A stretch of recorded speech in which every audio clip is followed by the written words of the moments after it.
So what's up guys, magandang umaga sa ating lahat guys. So welcome back to my YouTube channel. So my name is Kuya Sar Vlogs.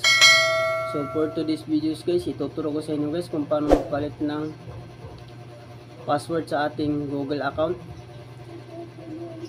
So bago ang lahat, kung bago ka pa lang sa ating YouTube channel, huwag kalimutang mag-subscribe at i-click ang button para updated kayo sa video na i-upload natin.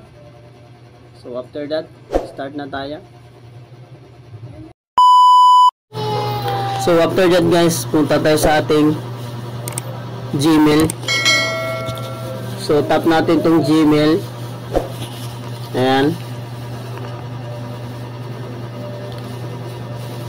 So pagkatapos tap natin tong Gmail account natin sa gilid. Ito. So pagkatapos nyan guys, itap natin tong Google account.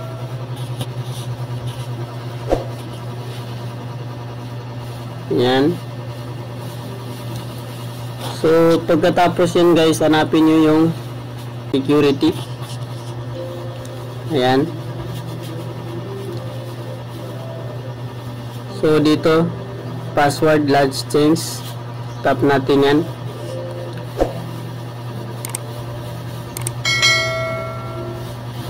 So wait natin guys. So yan.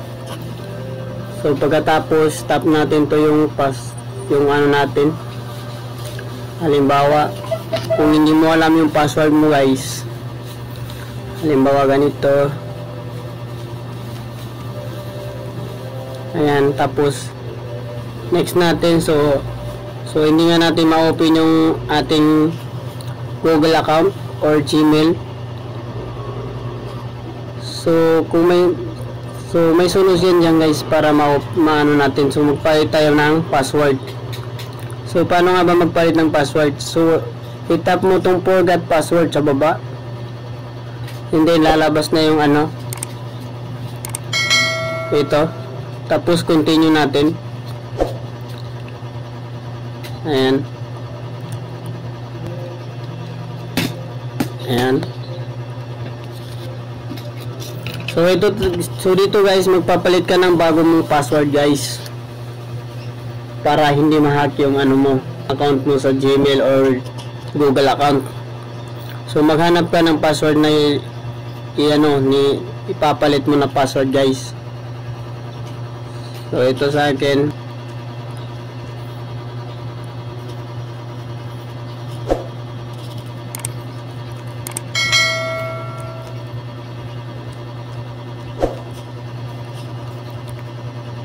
Then another, confirm new password. So i-type mo ulit yung bago mong password.